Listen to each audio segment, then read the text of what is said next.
During the monitoring, we gathered information, photos, videos, and testimonies. We have seen deliberate destruction of Ukrainian identity through the sites of culture, history, and memory, and the destruction of environment with disaster consequences.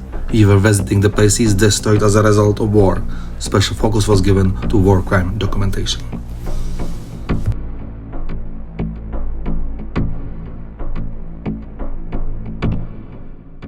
This event is it's the last public event of our 2 years work of monitoring of war crimes of Russian aggression against Ukraine. This project was supported by Visegrad Fund, International Visegrad Fund, based in Bratislava. It was, I think, one of the first monitoring projects supported by Visegrad. We were starting to work on this idea with Natalia in Poland, like several weeks, I would say, after the invasion. When everything started, we were both there. I was in OEC monitoring mission. Natalia was in Kharkiv. And I can say that these first weeks and months were extremely difficult because we were planning like several days in advance. We were several times very close to very bad situation and tragic consequences. Unfortunately, some of our friends who were like working with us on this project, we lost. This is one of the case. It is a case of destroyed car of Sergei Shalgin, who was evacuating civilians in Kupiansk, and their car were targeted by the Russian aerial bomb, and he and all people in the car, and one pedestrian, 9 people were killed. So it's one of the cases we are trying to monitor and follow also. So not all of us can be now here, and some of our friends lost everything. This, as I said, this event, this roundtable, it's the last public event of this project. We are close to end of implementation period. We will write some reports. We will publish some movies, some more movies, because some movies are already published. And we had some roundtables before this in Prague, in Poland, in both chambers of Czech Parliament. Our witnesses from Izum were sharing its experience. And this event in Slovakia, in Slovakia, we had the roundtable earlier this year, and this is, in my view, one of the most important, because here we have the most information ever, because this is the end. So we have almost our reports finished. We have more. We have a lot of fresh pictures, photos. We went through police investigation with our witnesses from Izum. So we are the most experienced guys now, if I see the results of the project, because Slovak roundtable, when we were doing the Slovak roundtable, it was somewhere in the middle of our implementation period. Budapest was a little bit, to organize an event like this here in Budapest was a little bit difficult for us, because it's our first public event in Hungary in general. We have never been working here. We even never have a partner. It's our 4th Visegrad project, and we have never had a partner from Hungary. So this is also one of the tasks for this meeting, for this event. If some of you would be interested to participate us with future in the Visegrad project, we would like to keep in touch, and from next year, when this project will be over, we can think about some future cooperation. It will be definitely somehow connected with Ukraine, because our main partner in Ukraine, Maidan Monitoring Information Center, Natalia Zubar is representing, is our main partner. So for this particular event, I would like to say very big thank you to Czech Ministry of Foreign Affairs, to Czech Embassy, who supported us and who gave us the first idea how to organize it. And the idea to organize it actually here came from Czech Center, who is also our main partner here in Hungary. And the idea to do it in Central European University came from them. And I have to say thank you very much for this, because this university, this house, we were here already yesterday, is one of the most beautiful university I have ever seen, including this technical equipment, which is working perfectly. Because I am always taking my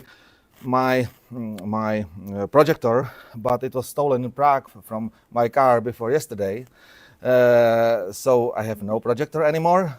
It was projector I bought from First Visegrad found, so I don't know, I need to report it them probably, that now after 4 years of work it was stolen. But these monitors are even better, so we have no technical problems. And of course, I would like to say big thank you to Ukrainian embassy, who were supporting us and sharing the information about this event. And this is the reason why I'd like to give a floor to Victoria Severniak from the embassy, because she may say some words as an opening speech. Thank you very much for your support, because without you, I think there maybe half of people would be here probably. Yeah. Oh, my friend, he's always late. He's my classmate. Well, my friends are still late. But The Czechs are always late, yeah? No, Ukrainians are still waiting. Maybe both. And on the faculty, he was the same, always late. Yeah. Ciao. Please, you have a floor. Thank you very much, dear guests, distinguished organizers, dear friends. First of all, I would like to say that I'm really honored to be here, and we as embassy, we were honored to support the organization of this event. It is of crucial importance, even though after the 8 years of hybrid warfare and over 2 years of full-scale war, it is still very important to share the information, because Russia propaganda is strong everywhere in Hungary and in each European country. So it's of crucial importance to share the evidence of this brutal war of aggression we are fighting against every day. And I would like to thank for all the support we are receiving from our partners, from our allies, in terms of military assistance, humanitarian aid, financial support, help, assistance to our citizens who were forced to flee our country. This help cannot be underestimated, and we are really deeply grateful for it. We often hear voices urging ceasefire, urging peace. So answering to these voices, I would like to underline to all of you that no one, no nation is more interested in peace than Ukraine. But we have to understand here that peace and appeasement are different things. So we are working together with our partners to establish a long-lasting, sustainable and just peace. And on the 15th, 16th of June, we will have the first Global Peace Summit. We are organizing it together with Switzerland, and it is very, very important that the whole international community supports the peace formula of Ukraine, aimed at ensuring sustainable peace, and that nothing like this war of aggression happens ever again in the future. And another very important element that we are working on is the restoration of justice. Justice delayed is justice denied. So that is why we always use each opportunity to urge our allies, to urge our partners to help us gather the evidence, to document the evidence. We really appreciate the establishment of the register of damages. We are working on the creation of the International Special Tribunal for the crime of aggression. These are the things that are of very significant importance to us. And this is why, once again, I would like to thank the Team for Ukraine, to thank the organizers of this event for all the work you were doing and are doing in Ukraine, and all the work to share, to show the reality that Ukrainian citizens are facing day to day, peaceful citizens, children, elderly people, for documenting it and for sharing it. Thank you very much. And we are absolutely sure that we will win this war, no matter how hard it is, no matter how long it takes. And we encourage all our partners, all our friends to stand by Ukraine, to continue helping us. And we are convinced that by joint effort, we will put an end to this brutal, terrible Russian war of aggression. Thank you very much. Thank you very much for this nice speech. Okay. Yeah. We are just sharing microphones. That was Petr Pojman. He didn't present himself, but he will.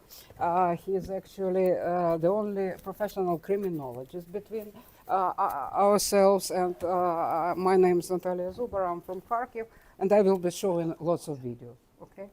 Actually, everything which I will be showing was done by our team. And I will be speaking about the crime of ecocide.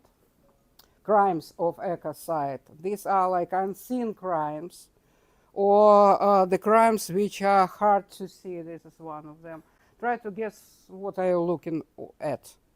Well, let's be very informal. I'm a very informal person. I will be presenting myself in the course of it. Well, just what do you think is it? And when it happened? Okay. Well, the file name says it's a gas condensing plant. Oh, yes!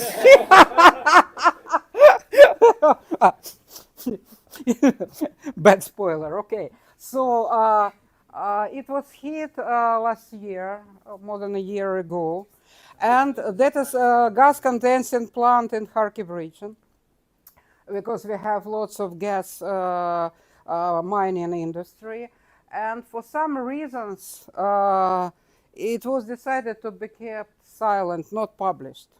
Well, for military reason and so on. What is interesting about this very case, because they first hit their firefighting unit over there. And then when the firefighting ability was badly limited, they struck this processing plant. And that is their modus operandi. Actually, at that moment, lots of stuff was I don't know how to call it, to help me, gas, whatever, ecological waste. Actually, they are poisoning Ukraine. Literally, they are poisoning Ukraine by burning lots of such facilities. Why it is important? Because we are both, we and our Czech partners are part of coalition which is called Stop Poisoning Ukraine. They are ecological experts from Kryvyi Rih, and Kryvyi Rih is a industrial city where lots of metal is being developed, produced, and so on, which suffered from the ecological, from the ecocide even before the war. So they are helping us as experts. And this is fresh. This is a hit on a huge supermarket like Home Depot on last Saturday. And this is documentation which was done by our members. I am not turning on the voice not to translate it, but when it was shaky, he was crying like, fire, air alarm, get out, get to hide, because they're using double or triple taps. So you see here, this is our best drone operator. Who does all the drone footage you see around, and you will see more, Zhenya, and he is actually describing the damage. At that, as of today, there are 90 people dead, several are in critical condition, and 54 are badly injured. And it is basically what was inside. also. see there was a lot of military equipment. Yeah, yes, you see all of equipment is like this, and it had also a big gardening center inside. So it was a huge fire. For a day, I live several like 5 or 10 kilometers away from it, and I still smelled these products of burning for a day. So people around there were literally poisoned. And I will be showing you a bit about the crimes of ecocide, which are already being moved to the stage of indictment. So they are in the courts. We help to get evidence. We are helping the investigation, the investigators of Security Service of Ukraine. We are signing protocols and independent experts and so on. And for this one, I will turn on the voice because you actually, I want you to hear this very short video. Oh, no. And where is the Petr? Yeah, we need to turn it on. Well, it is supposedly on. Currently a site of a nuclear reactor. Before the Russian invasion, this facility served as a research institute and participated in the Hadron Collider project. In March of 2022, the Russians had shelled and bombed with precision-guided weapons, dropping a half-ton bomb on the nuclear reactor. They shelled the entire village and surrounding areas, so there's no doubt what their target was. Significant damage has occurred to the reactor, and because nobody in the history of humankind has ever bombed a nuclear facility, it is very difficult to determine the extent of the damage that has been done to the nuclear reactor. The reactor continues to pose an extreme danger to the local population and will require extensive research in order to determine what can be done to contain the radiation or any potential future leaks. Okay, let me stop. Okay. And now you can turn off the sound. So this case of the targeted bomb attempt to destroy the nuclear facility in Kharkiv is already, we have already 5 Russian generals indicted for this crime, and they are in the international search warrants is issued already. So this is the first crime of ecocide in Ukraine, which has moved up to the stage of the court proceedings. The crime of ecocide, this is a crime which is foreseen by the Criminal Code of Ukraine. It was introduced like 20 years ago, but there has been never a single case of ecocide proven yet. It was obviously not introduced for the event of the war, but still it's there. It is very important because the shelling of and bombing of this nuclear facility started at March 6, 2022, long before the Zaporizhzhia atomic nuclear plant was occupied. And actually this is the case where the International Atomic Nuclear Energy Agency visited this site, and they confirmed the damage, but not the radiation leak. But should the shelling or bombing continuing, the radiation leak is still possible. Why this case is very important? Because it's about wider international perspective or a global perspective. As a part of a denuclearization of Ukraine, as a so-called Budapest Memorandum, sorry, but it wasn't Budapest, also Hungary, as I understand, had no say in this process at all. It was just a place of negotiation. Ukraine was relieved not only from the nuclear missiles or nuclear materials, but also from this scientific reactor, which was the old Soviet reactor was capable of producing enriched uranium. And it was destroyed completely, and a new one was built by using the US money. And it was in a very long period of negotiation, building and so on. So Russia was a part of it. They knew the blueprints, they were communicating, they were overseeing it. And this reactor is literally 26 kilometers from the Russian border. So, and still they were bombing it. Why? It's very important to prove the bombing from putting the bombs from a bomber. Because you cannot, the bomber cannot fly, well, occasionally. The bombs cannot be thrown occasionally. Someone is commanding both the flight, the targeting, and so on. And so this is how the chain of custody, the chain of command is being proven. We are always looking for the bombers, for the flights which can be traced retroactively or retrospectively.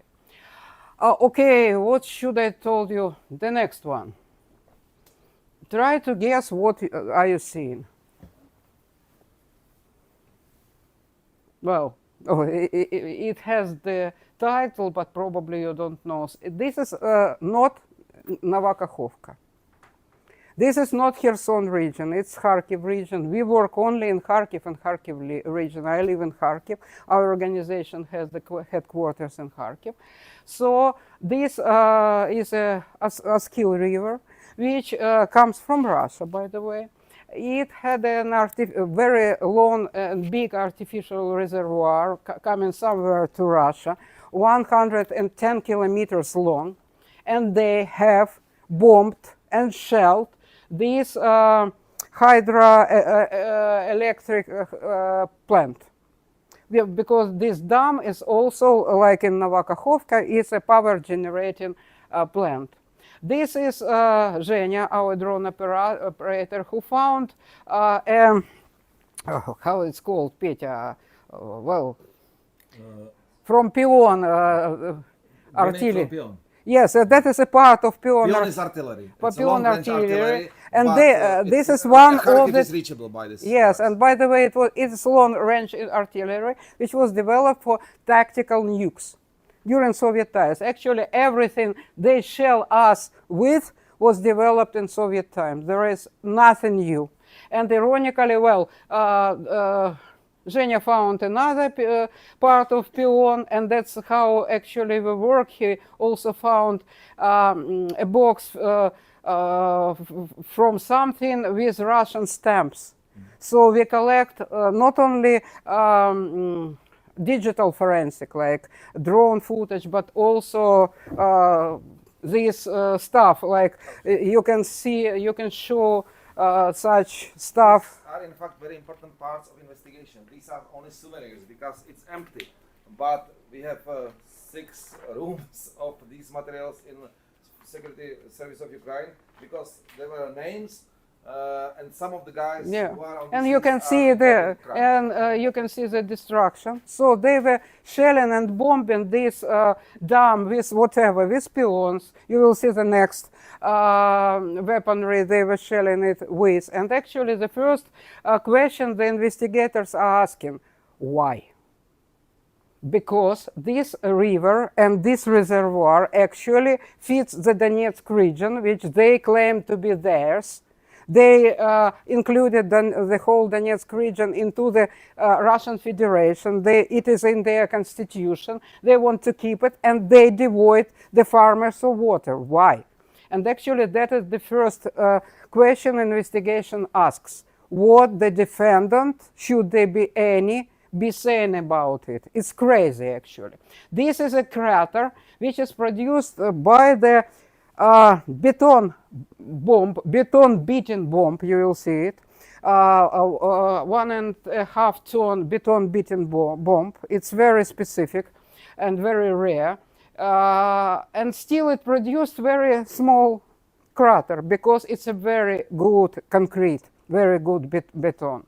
And well, you see, we are filming it over the time. It was done a few months afterwards, and you see that actually this is everything is around this destroyed. So there's some burnt forests, and in this forest we are finding another weaponry. You will see it next. It will be smerch.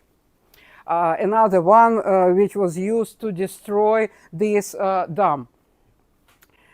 Here in Kharkiv region, and this is smerch, and these are cassette munition from this smerch. And actually, Zhenya is recording it for Petr, who is not here, was not here, and he is explaining how it works.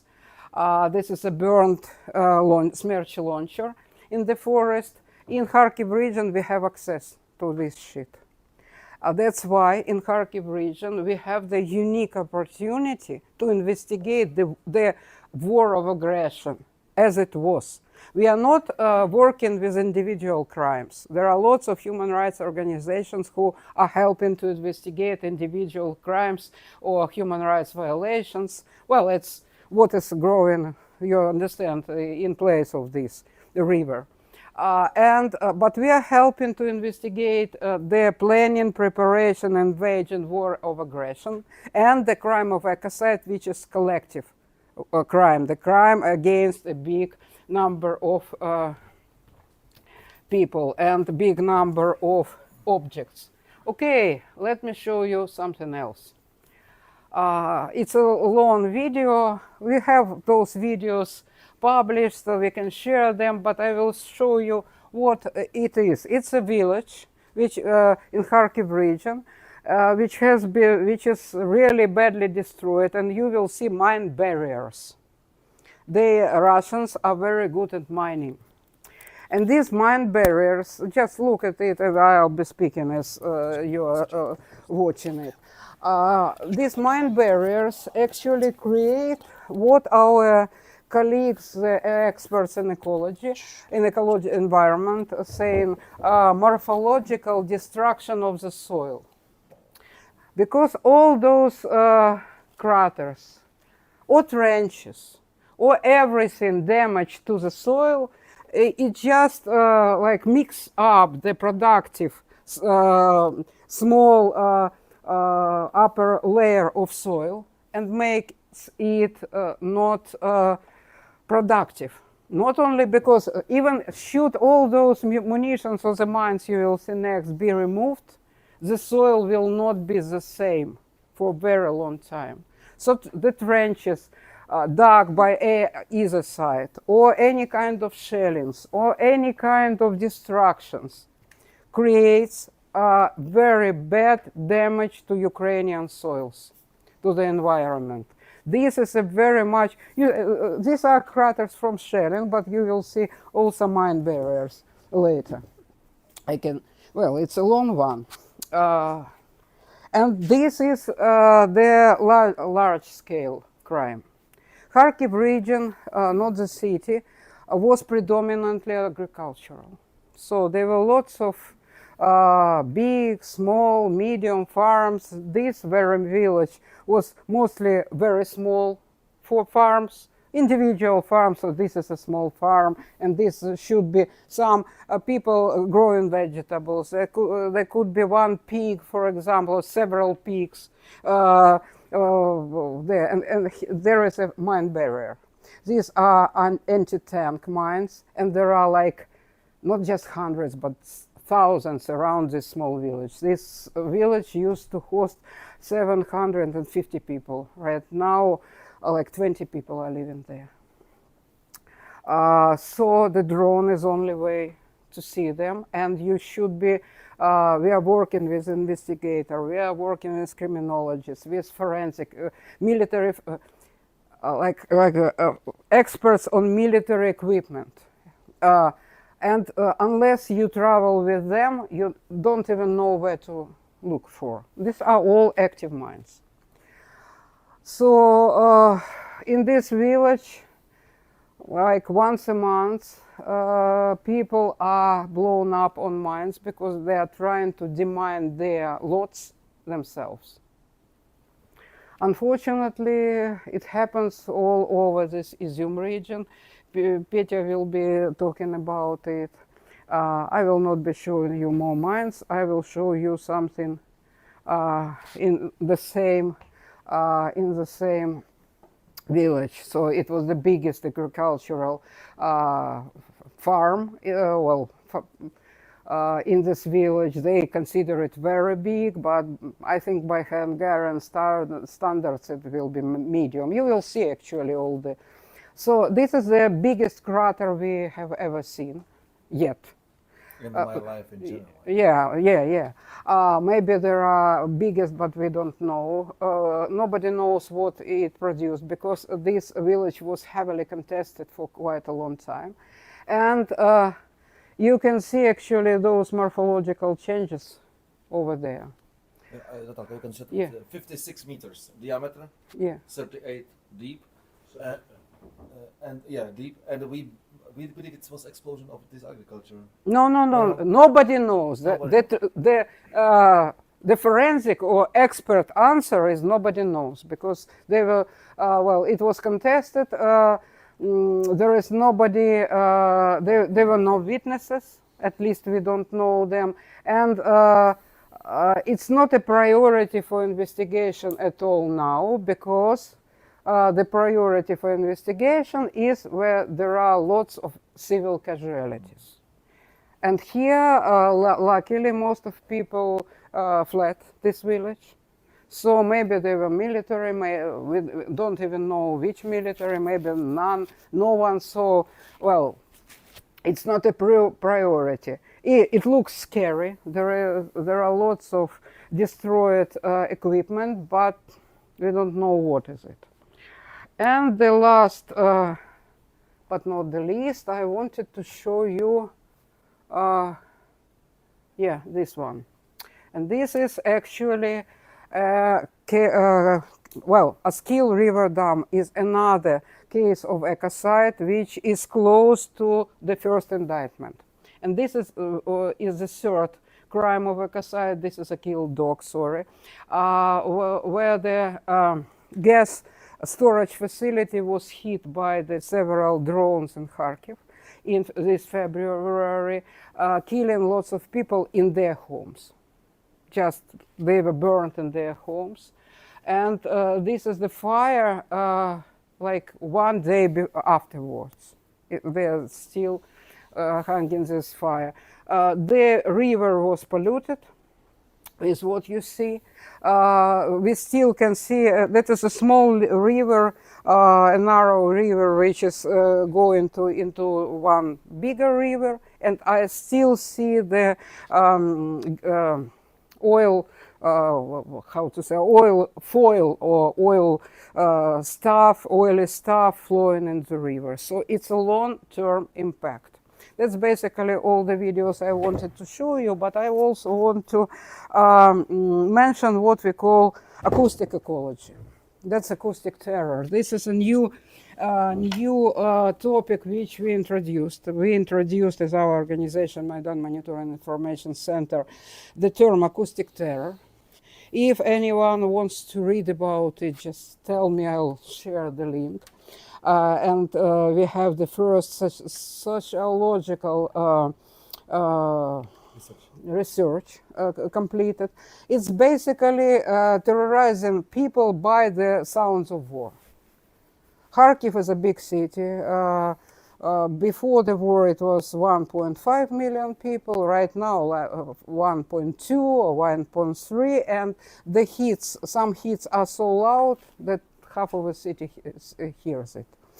And this acoustic terror affects people, affects dogs, cats, birds, even flies. And it's a long-term effect because it's ongoing. Actually, all those crimes are being investigated during the ongoing war, ongoing assault. Luckily, we have the security services in place to investigate the crimes. We have such organization like ours to help them. I am a physicist by education, so I have bragging rights for my participation in this first indictment for the nuclear reactor destruction, because I had sufficient expertise to explain it and what kind of information is needed as forensic evidence. Because obviously, since not a single nuclear facility had ever been bombed, not a single investigator had ever been prepared what to do with it. And all those crimes are unseen. And the problems is that the war is ongoing. The crime of ecocide is a new crime. By the way, there are very few national systems, legal systems, which do have crimes of ecocide like Ukraine. It is hard to see, to prove, to communicate. There are no experts, no methodology, and there is a huge scale of it. So we would be very grateful to any people who can help us to, as experts, to share this information. Everything which we are saying is being okayed by our fellow investigators. We are in official relationships. There is nothing which I cannot share publicly, but we do not share the videos yet.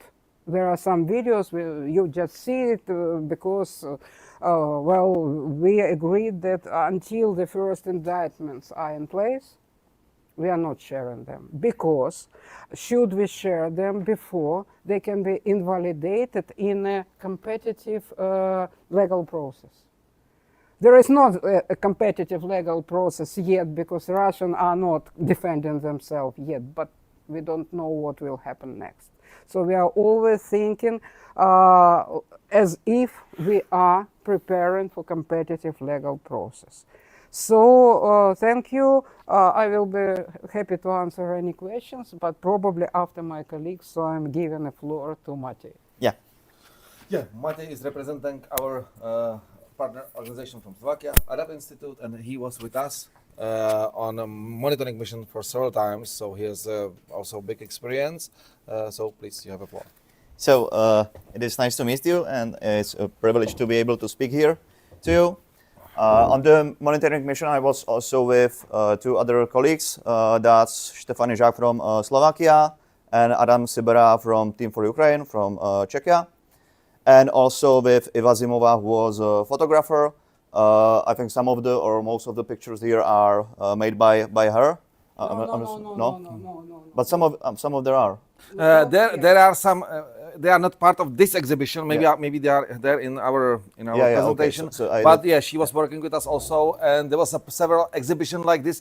But good, you are mentioning and also this. they also included pictures from there. But I want to say this exhibition.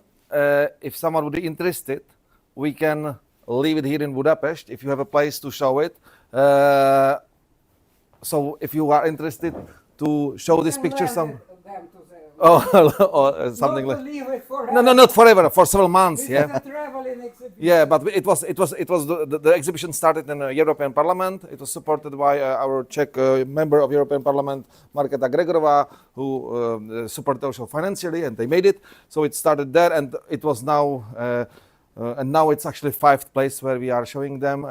We have even more, but now we had some limits of the transport, so we have a but quite important part of this. And by the way, Adam Sibera was promoted, and now he is working for Kiev Independent in Kiev. And if you are in Kiev or in Ukraine, he is also a good person to contact if you need to go closer to front line.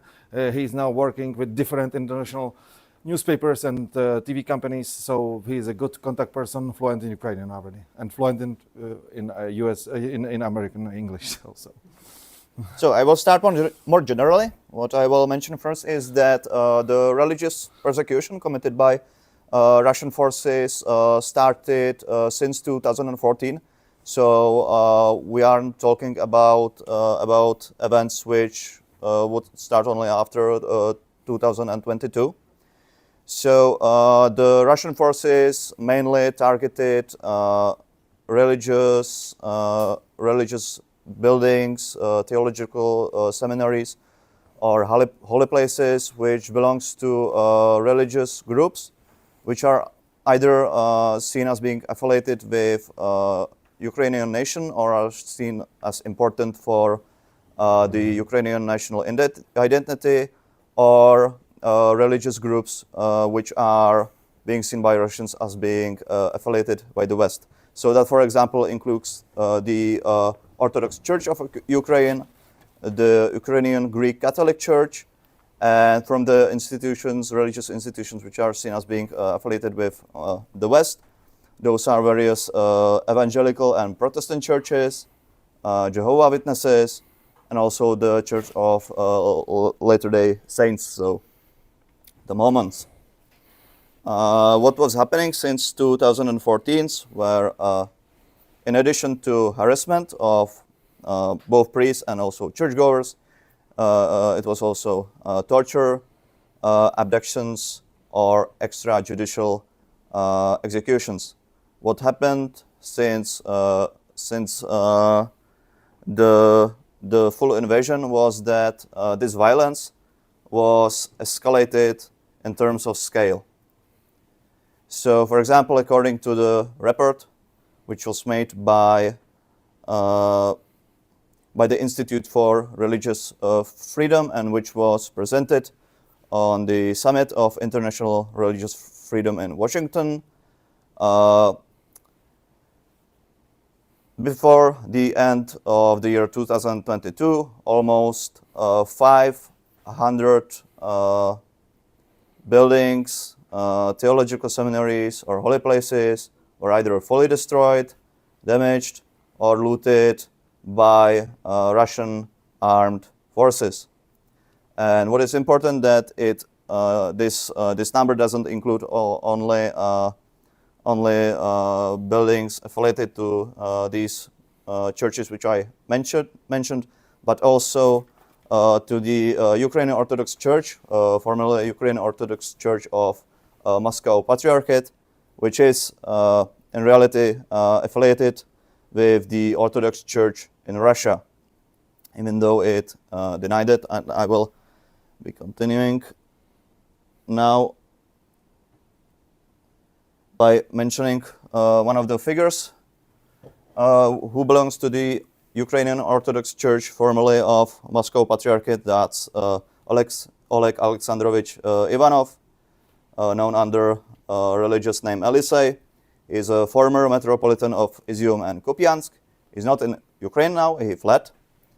And he is one of the examples of how this particular church collaborated with Russia and Russian occupied forces when they occupied Izium.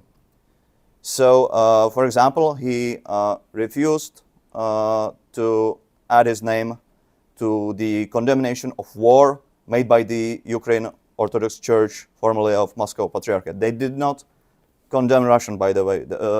Usually when they made some public statements, they use this neutral language, like they condemn the war, the violence, and they invite all the parties to sort out any differences.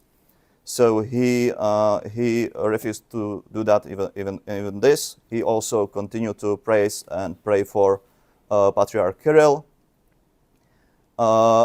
He also expressed an opinion that both churches are basically the same, and what is important, that when the Russian forces were in Izium, he took part in blessings of Russian military columns and of Russian military equipment.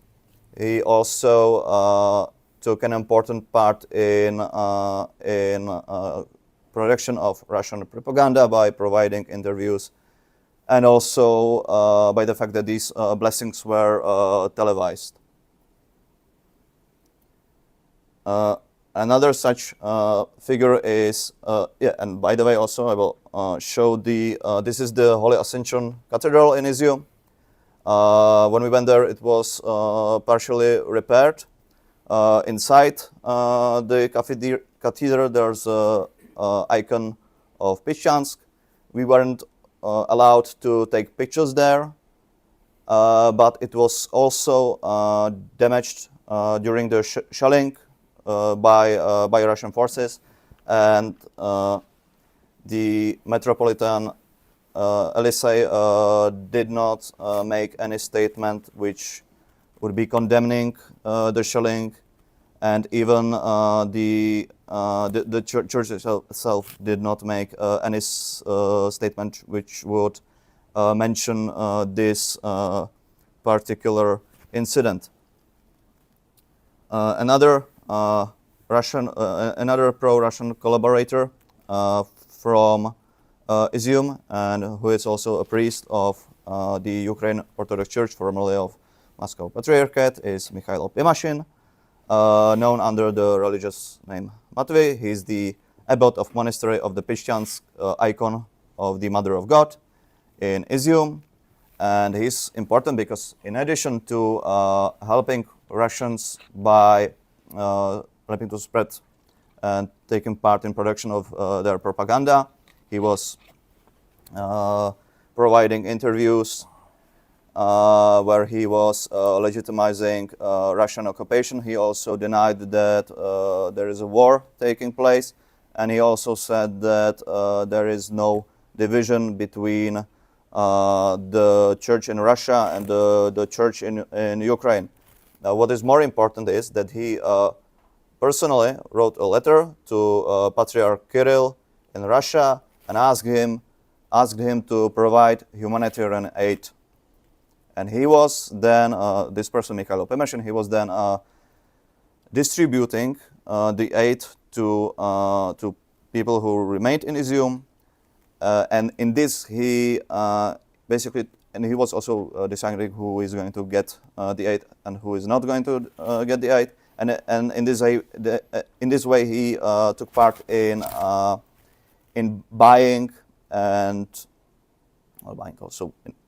buying the loyalties of the local population, because he was the person who was providing them with essential goods which those people lacked, because the city was destroyed partially by the Russians. Another collaborator which I will mention is Mykola Danilev. Here is seen in the Holy Ascension Cathedral, because he was giving tours to Russian soldiers, and he also was also making interviews for Russian media, and he was also arrested. He was also accused of drunk driving. I already showed the Holy Ascension Cathedral. In addition to local collaborators, the religious buildings belonging to the Ukrainian Orthodox Church were also visited by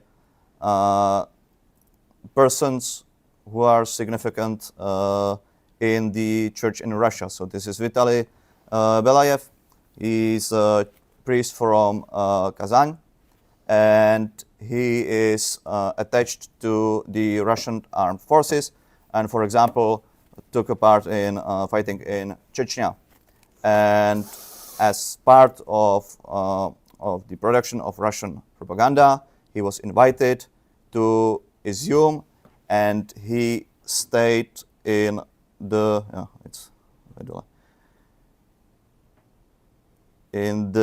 church which you can see here, and he also was in contact with Mikhailo Pimashin. As I already told you, the buildings which belong to the Ukrainian Orthodox Church, formerly of Moscow Patriarchate, were also damaged during the fighting or the occupation. So this is the church in Sopivka. This is the temple of Saint Alexander Nevsky, who is a historical figure, which is very often mentioned in this Russian propaganda mythos. And in addition to the temple, all the other cultural sites which were in Cupivka were also destroyed. The school was destroyed, the local gymnasium was destroyed, as well as the ordinary residential units in the village were destroyed, while the surrounding fields were mined. The similar thing happened in Kamyanka. You can see the picture of a damaged school over there. I don't know if you can see it. This is it. This is, by the way, the best presentation because this is always working, you know, with this. This is really always working. You know? So in Kamyanka, just like in Cupivka, all the significant buildings which had some religious or cultural significance were destroyed or damaged. You can see the church here.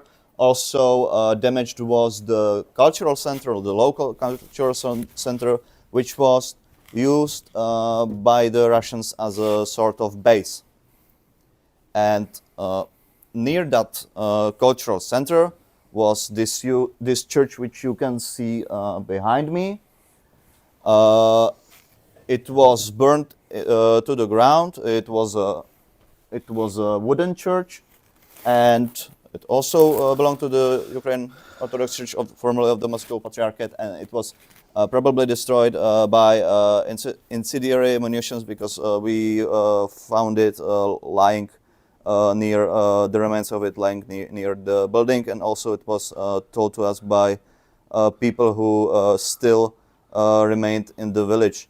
By the way, there are still some people, we asked about a number, and then they told us that around 20 people remained in the village. But because not only the churches, cultural centers, and schools were destroyed, also residential buildings were damaged, so people there have a really hard time trying to stay there, because they, for example, have destroyed windows.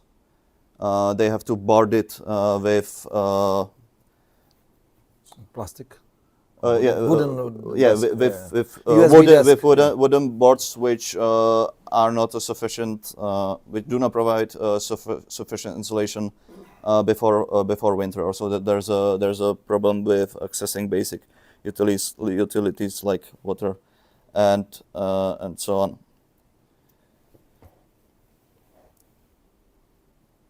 So to continue, the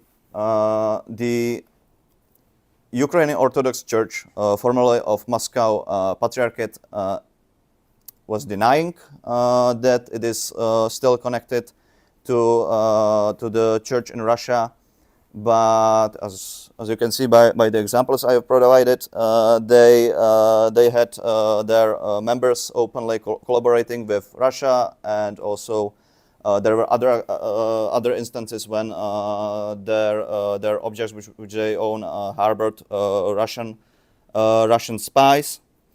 Also, in terms of their public statements, they do not name Russia directly as an aggressor, or they did not condemn Russia as aggressor. As I told before, they usually used in public statements this sort of neutral language when they condemn the war and the violence and so on. Also, objects which belongs to this church were also sometimes used by the Russians as field hospitals, or as places where they stored ammunitions. And I will end here and give space to Petr. Thank you very much. Thank you very much.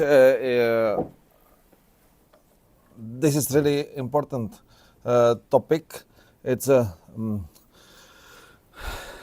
topic of my research also.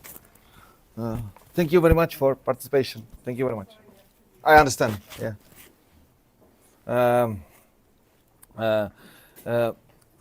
We understand that your schedules are busy, so fine. But for today, all of us, we can stay here in Budapest till late evening. I have some meeting in Prague, but it's tomorrow. So if you have some question, you need to talk about something in person. We are here at the university, or somewhere around. We will be here in your disposition. I have a last part. I will try to be short. Which I am good in, to be short. Moreover, my topic is more general, as I was in charge of a crime report and criminology in general. I will focus on this topic. We have like division of work. Maidan Monitoring Information Center, which is our Ukrainian partner. They are like monitors from the field. They are still in Kharkiv all the day. Natalia was always in Kharkiv, even in the worst time of war, on the beginning, when it looks that Kharkiv may be occupied, because according the witnesses from Kharkiv, we know that they were saying that the Russians were saying we have actually only 48 hours to solve the Kharkiv issue, and we are continuing further. It was not working, but the plan was to solve the problem in 5 days. And actually, in first days of invasion, 3 days, we were several more. We were not observing war crimes, classical war crimes. They were targeting military targets, military persons, and only later real war crimes and targets to even kill the garden started. For example, when we were talking with the witnesses from Izium, this house, it was purely civilian target, and we went through the interrogation already with the witness from this house. And the first question, on one of the first question to her was actually, have you seen some Ukrainian military equipment around or in Izium before the aerial bombing from the Russian side started? And she said no, there were only checkpoints. Very important question. Not only what you have seen, but also you haven't seen. And there were no military targets in Izium when the aerial bombing was taking place. So in this regard, Maidan Monitoring Information Center, Natalia, Zubar are very important partners for this, because they are always there. They have always fresh information, because we have no sources to be there every day. That's why we are usually in touch. We have several hundreds of messages every day from them. That's why you have a fresh footage from epicenter attack. Of course, we were. And now I want to say just something very important. I'm here, I'm going back, but our team is there. Yeah. So if you are in Kharkiv, it's the best place to contact the Maidan Monitoring. And even we were saying, of course, Natalia, it's time to go out from the city, because she is, of course, blacklisted by the Russian forces, and both of our offices, Maidan Monitoring, were hit by the grenade, because Kharkiv was not occupied like a city, but there were Russian diverse group inside the city, and they had a list of potential enemies of Russian occupants. This scenario is always the same, and they were in Kharkiv and going through famous addresses, and both of our offices were destroyed like first days of invasion. Yes, here I just as you have seen, this is this car where our friend Shalgin was killed with people who he was evacuating. It was in September last year. We were there on the spot. So this is my main topic, because it's not only about the documentation of war crimes. It's also about the research of Russian deviant behavior. The question is, what are the sources of this behavior? Because usually when we are talking about war, as Napoleon was saying, you need three things: money, money, money. But it's not always true. You need the money, you need the weapons, you need the army. But if you are doing war with big number of war crimes which are part of Russian strategy, which we are definitely following here in Ukraine. You need also people who are willing to commit these crimes, and it's not so easy to find them because not every society, not in each society you can find so big number of people. You can find bad boys everywhere, but here we are following this in very big numbers. When I was writing this. When this article, I made one scientific mistake. You are the first who know this, but actually I forgot to mention there Moscow Patriarchate Church because it's playing extremely important role in devianting, in cultivating these deviant subcultures. Orthodox Church is. It's important in propaganda, in cultivating this imperial thinking in Russian society, and is also important in motivating soldiers on the field, so in strategical and tactical level both. There are two articles by Eva Cheplova, my friend. She wrote this article recently, and I will add this idea to my article, because this article will serve as a opening chapter to our criminal report we are going to publish as one of the very important results of this Visegrad project. Here I'm going a little bit to the history. I am sorry for this, but this is really very important, because here I can share my experience I have from Russia from 2009. I was studying there on the Russian Academy of Science and on the Center for Deviantology, which was founded by Professor Jakub Ilyich Gilinsky, who is saying, at least from 2006, that the Putin and his group is forming fascist regime, and that we can expect the worst, that we can expect a war. Maybe he was not thinking in that time about so big war, but in general he was saying, look, or he was saying this not only to me, but he was saying this even on the seminars for Russian militia, which was quite important to listen his lectures or to read his articles or speeches. For example, there was a Kazan Institute of Internal Affairs, which is a police academy, and he was saying to them, actually the biggest organized group in Russia is the militia, but you are just talking with them, is it okay? So he was very open in his criticism. He was a scientist. He was not so famous like Navalny, for example, but he was saying very important things, which I didn't understand in that time in bright colors, and I got this idea only. I got all of this idea only when monitoring war crimes in Izium, in Ukraine in general. Because you can see that nowadays Russian organized crime in general is under control of Kremlin. There was several high-ranking bosses of Russian organized crime. They are so-called vory v zakonie, thieves in law in English, but the translation is wrong. I would recommend not to use it. Keep it vory v zakonie. Vyacheslav Ivankov, Ded Hassan, and both of them were killed. Vyacheslav Ivankov in 2009, Hassan in 2013. Now there is a new person who is in charge of this thieves' ward, Vorovsky Mir, which is Zakhar Kalashov. This is this gentleman. He was just released from prison in Krasnodar. He was having nice prison in South Krasnodar region, not north, where majority of the politicals are. And he was released, and one of the explanations when he was released is that actually he supported Yevgeny Prigozhin mobilization when Prigozhin was mobilizing criminals from the prisons to his private armies. Zakhar Kalashov said in this internal document, internal Tsarski ukaz, how to say this in English. There is a special way of communication in the thieves' ward where messages are sent through the prisons. And he said to his fellow criminals that actually it's a good idea to serve in private armies or to serve in army in general, because it's about Russia, it's about Russian interest.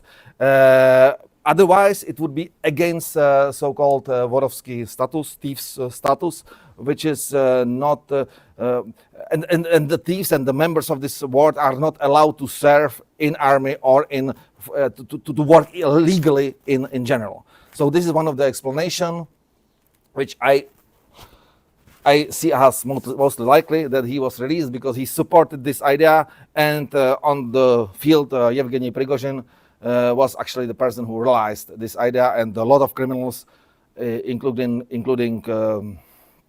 very dangerous criminals, not only like members of organized criminal groups, but even people who are committing crimes against children, sexual violence crimes, including cannibals, were mobilized to army. Some of them are already back. One of the cannibal was serving 6 months in so-called special military operation, and now he's back in his home in Russia.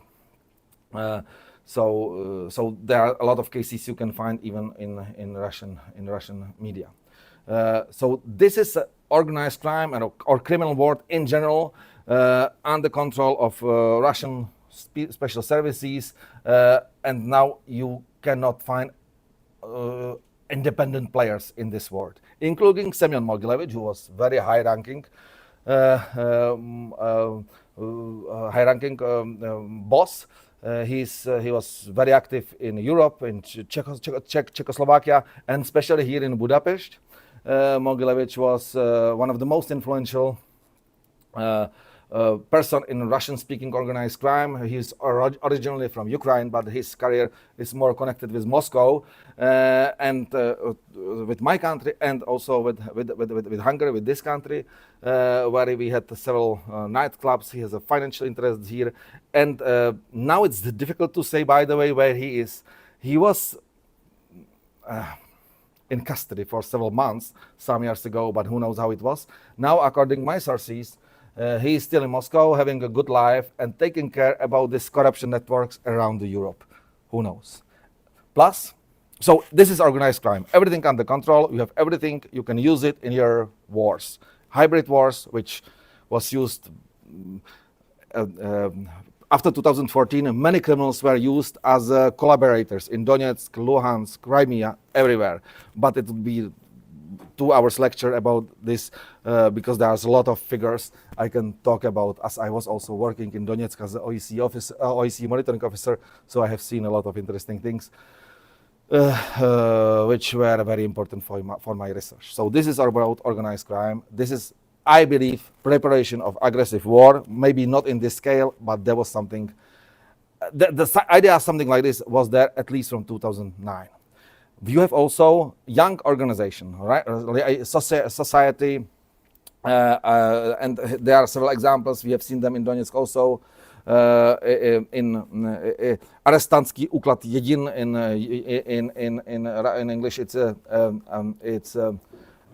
prisoners' destiny is the same, or a young army, or different organization, including Nashi. One very important point is also people are living in poverty in Russia, and service in army can help them to solve this problem. If they are happy and they are back home, some of them are receiving quite nice payment, not only from the state, but also from the oblast where they came from. Now Voronezh region is paying more than €1 million to each who is ready to serve in army. So poverty is also a very important mobilization effect, which force people to serve in army. Deviant groups, and as I said, here I am quoting this exactly, Professor Glinsky was saying in St. Petersburg 2009, these deviant groups are reserve of high command in the fight against Orange Revolution. It was a warning from this Orange Revolution which threatened Russia.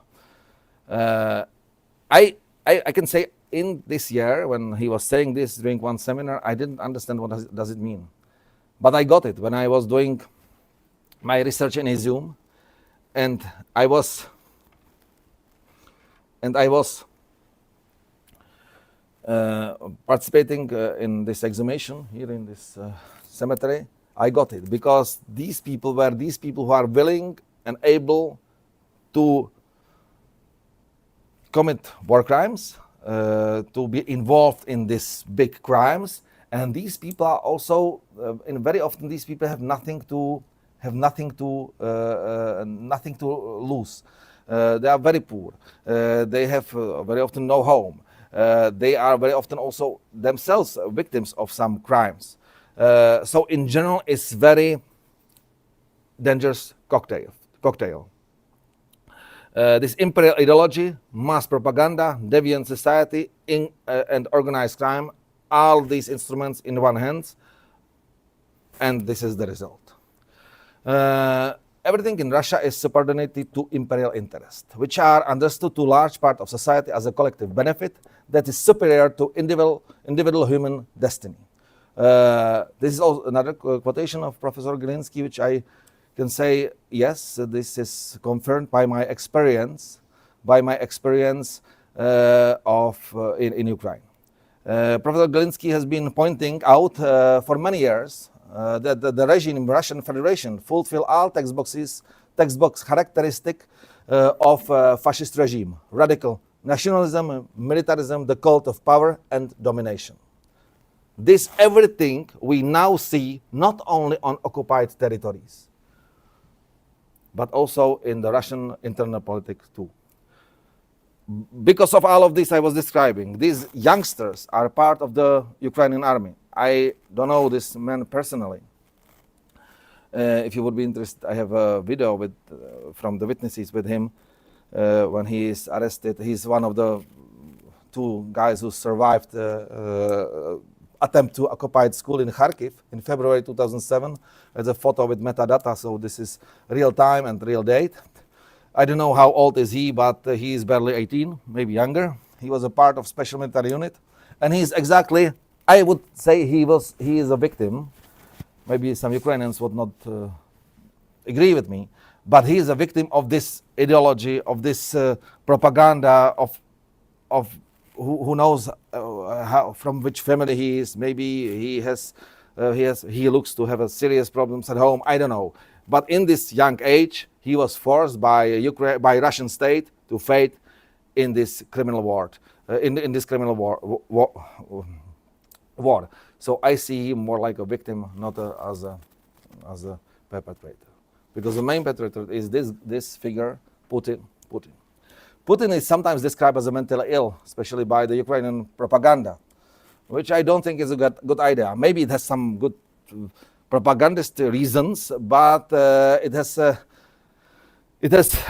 but there is need to say that Putin is fully responsible for his behavior.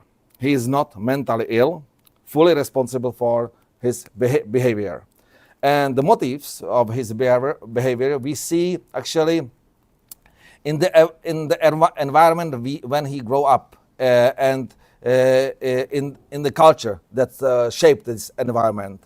And these motives cannot be understood through the concept of logic, compromise, and mutual benefits of beneficial cooperation. The only logic recognized in this environment is the logic of force, logic of deceit, logic of threats and fear. This is something I believe President Macron did not understand for many years. He was trying to call him. He was talking hours with him by phone, but now I see last several months development and saying of President Macron was saying that the French forces are ready to be deployed on Ukrainian territory. I think he has the same conclusion like me. There are unfortunately no reason to negotiate, no reason for compromise, because everything what we can have, it's something like we have in Minsk agreement. We will have again frozen conflict, and we will wait and we will give Russia more time to be ready for more war. And remember, according our research, and it's not only about me because I'm not a professional psychologist, but I was consulting this topic with our colleague psychologist from Academy of Science. We are afraid that the Putin is closer, because there is a psychological profile of someone who was not able to sent some more tanks to Ukraine to Girkin in 2014. And in 2014, there was a great chance to win the war because there was no Ukrainian army. Natalia and many others can confirm this. If some more tanks will be given to Girkin, Girkin is now president of Ukraine, maybe. Yeah. But in that time, the chance was big. 2014, maybe I'm a little bit too pessimistic, but as I know the situation in 2014, now it's two different armies, incomparable. Now Ukrainian army is the best army in Europe in general. In 2014, I would say something else. Why he didn't do it? Of course, in that time also Russian army was not, as my colleagues from army are saying, but Petr, in 2014 they were also not ready. But in my view, the most important, everything is decided anyway by Putin, which we can see now. Last changes in Kremlin are confirming it's his war, his personal war. Yeah, propaganda is working, society is supporting in general, but his decision is the most important, and he was just not crazy enough in that time. Sorry, I'm saying again crazy, but I don't mean it in this way. Yeah? He was not ready, not confident enough to make this decision, and it was a hybrid war. He was like closer to the Czechist or KGB way of work. Like, we are not there, in fact, with some locals. Hey, they want some sovereignty. Donetsk, Luhansk People's Republic, Crimea is a different story. But in general, look, no. So Girkin was not supported enough, which he was criticizing a lot. And when in 2002, when everything started, now we have a full-scale invasion, which I would not expect from Putin. I would expect something more hybrid. And when we were in Donetsk, we were always saying, relax, it's fine, nothing will be. I was asked also by my friends if I think it's coming soon. I said, there are nothing. There is nothing. There is no progress. We don't see any military movements. So I don't think there will be something serious. And Putin is not ready. He should know that the Ukrainians would defend themselves, because actually everyone who knows Ukraine a little bit, or people who were like in contact with Ukrainians, they were sure that Ukraine is getting ready for some kind of war, and people are preparing, not only army but also civilians. I have a professor of criminology who is by the way the friend of Girinsky, who is now still in St. Petersburg, having a very difficult times, of course. And he's 60, and he intellectual from the university with zero experience with army. But even him, he was preparing for like equipment and weapons and everything for a war. So and when we were evacuated from Donetsk and from I was in that time in Dnipro because of my COVID. So we saw that everyone is included to defend, like all the people, young people, dogs, even cats sometimes, having his service on the checkpoints. Everyone was included. So it was really national movement. And this was something Putin was completely wrong about, because of the information from the FSB, 5th Directorate of the Russian Intelligence Service. FSB in this regard is working as a foreign intelligence in the post-Soviet space. They have this 5th service. General Beseda, head of this service, was, as I know, for several months even in prison, if I believe, because of this wrong information. And he believed to his collaborators like Medvedchuk, who were saying, no, you like just Ukrainians are waiting you here. And he was completely wrong. Maybe, as I know now from the, if you remember, there was a meeting of Security Council of Russia. And the very nervous guy was Narishkin, who is head of intelligence, of foreign intelligence. He was very nervous. And one of the reasons is maybe that he knows a little bit more, and he had the similar information like everyone who have been in Ukraine knows, that Ukrainians are ready to defend themselves. So this is, I think, very important to understand that this guy, this figure, Putin, is the main perpetrator of all of this. All others are more or less instruments. And here you can see the results. Here in Izum, I was thinking about Professor Galinsky, about his results of his speech, because you can see there was a conserves it was conserves used by the Russian army. We are here several days after the occupation of Izum. We are 5 meters from graves. There was 440 bodies or more found it. It smells everywhere. And the Russian guys, Russian soldiers, are having a lunch 5 meters from the graves. This is a level of deviant behavior I really didn't expect it.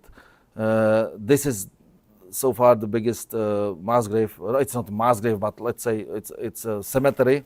They were trying to hide it as a old cemetery, but they didn't have enough time to do it, as Izum was occupied quite soon. It was occupied from March till September 2022. These are some results of our work and photos. Only 14 soldiers were found in Izum cemetery. All others were civilians. Some of them were tortured. Some of them died because of lack of food. This guy is in dumpers, old man, and as we know from the locals, sometimes Russians were not allowing to the relatives of these people who were not able to move, or they were forced to stay in bed. So some of these people died because of lack of food, water, medicine. That's why he looks like this. Here I am in Dovženke. This is this crater. You have seen it in the winter. This is in spring. This village is very important for our project, not only because of war crimes, but also about results of war on cultural sphere. Because there is a school in Dovženke. In the next slide you will see this is the school. This is the school. We are there with a teacher of math. We are going with there because this is the only way how we can survive this, because she said us that she knows the safe way. I'm not sure if there are some safe ways, but if I would be a member of, if it would be OEC mission, of course I would not be allowed to go there. But as I was there as a private person, I was allowed. And we went with her because she was reliable source of information. She is visiting school regularly, but she's only a few persons who went back to the village Dovženke because there are still mines, not in the houses but everywhere around. And this school is destroyed, but unfortunately there are no plans to fix it because there are no people now in Dovženke, as there are mines around. So you cannot return there with the children because it would be too dangerous. So there are even no plans to fix. It's not yet demand, and therefore it's not yet electricity. Yeah. For more than 2 years. Yeah, so she's living there. She's giving the lectures online and everything.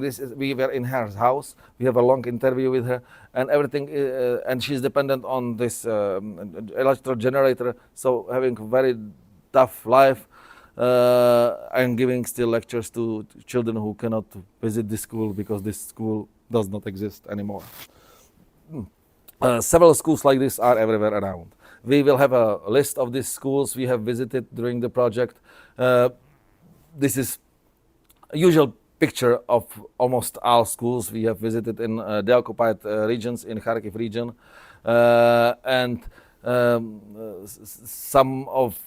Some of them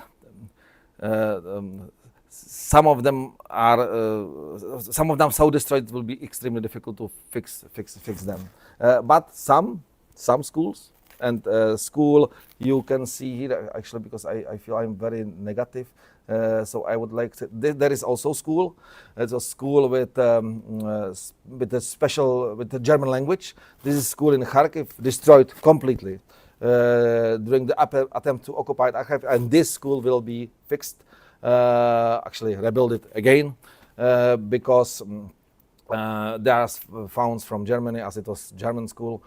So at least one school will be fixed. On the end of my speech, I would like to say that when we were starting with all of this, we really were lost, and we didn't believe that in some points we were losing the hope that everything this has a sense, because you see yourself like a small player with no opportunity to change something.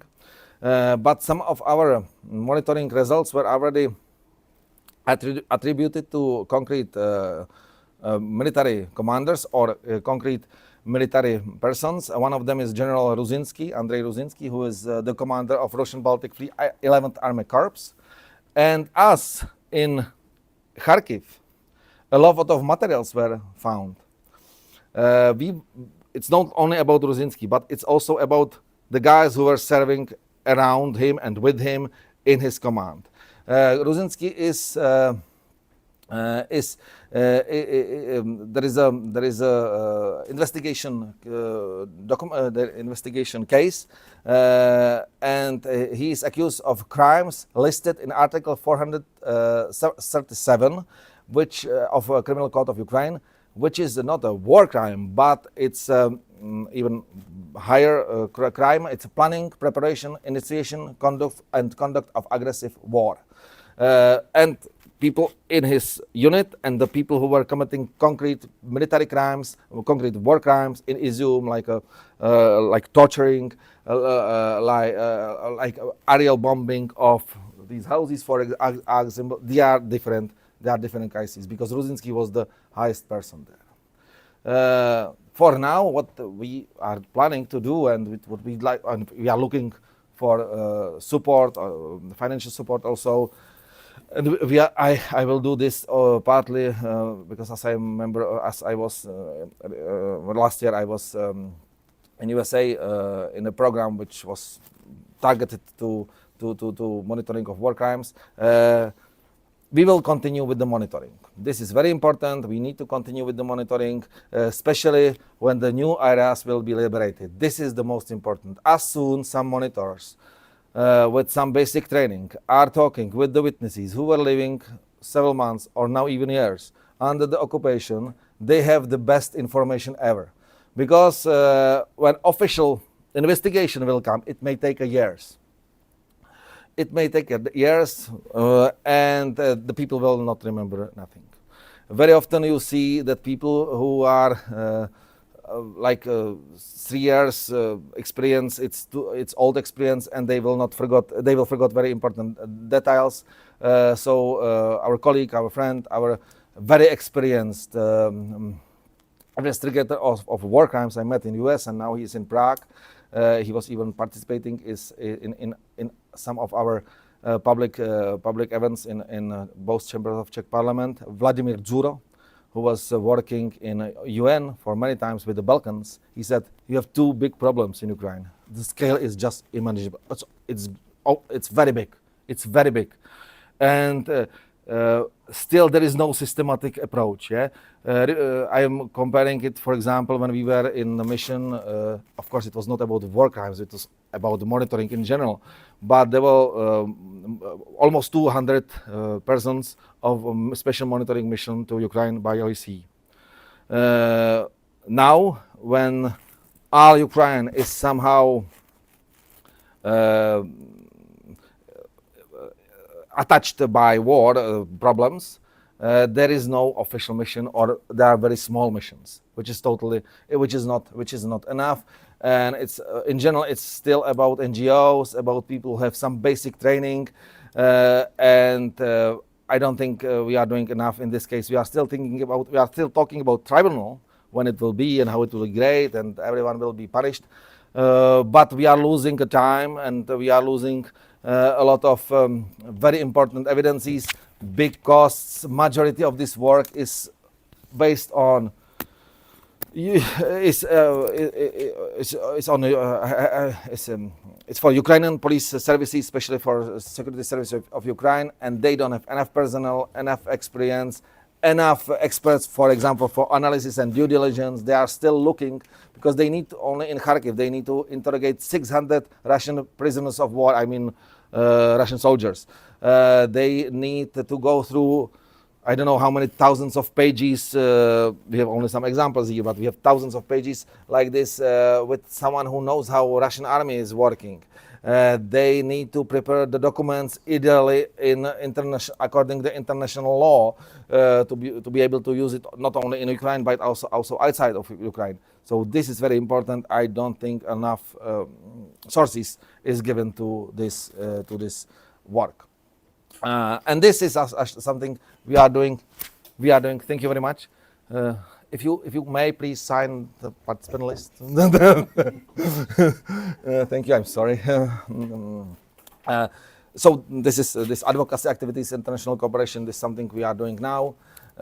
If the result of this meeting will be that we will have some new partner in Hungary, if maybe the exhibition will be shown somewhere here, it will be more than happy. We will doing similar roundtables in Brussels, Slovakia, as I said, and we are also working with the general public. I am very often in TV in Ukraine, in Czech Republic, in Voice of America. I was doing a long interview for Voice of America about this criminal underworld and its connection to war. This is actually our complex cases we are working on. It's General Andrei Ruzinski. I was talking already. It's cemetery in Izum. Now I will continue with this with my American grant, which was confirmed recently, because we have a witness from this flat, which mothers died during the aerial bombing. She was buried here in this cemetery, but body later was not found. It's somewhere else. And she is now in Prague, in Czech Republic, not in Prague, in Czech Republic. We are doing, she is willing to talk publicly. Maybe in next trip to Budapest, we can take her because she's really open in her sharing experience. Of course, for her it's very difficult, but she's willing to talk about it, and she's also very important witness of all of these crimes because she was in Izum for a long time. And of course, missile attack Grom E1 in Kupiansk in September 2003, where 8 people plus 1 pedestrian, 8 people in the car and 1 pedestrian was killed. Where our friend and colleague, we were doing also monitoring mission with him to south of Kharkiv Oblast, was killed, Sergei Shalgin. So you see, this work is extremely difficult. Some of our colleagues lost everything, and Sergei Shalgin is one of them, unfortunately. Only one of them, because there are much more, of course, but this was a person which was very close to us, and we are missing him, I would say. These are examples of latest monitoring. Latest monitoring for me, not for Natalia, because she was there last week, but for me, this was latest monitoring in Hroza village, not far from Kharkiv, the village with 150 occupants, small village with 1 coffee, 1 shop, where on the beginning of October there was a cemetery, and some people There were burial ceremony. The burial cemetery, and all people were in this coffee. Actually, not all people. 50 people were in this coffee, or even more. And the coffee was targeted by Iskander M, and 59 people died. So third population of the village was killed in 1 hit. Yeah.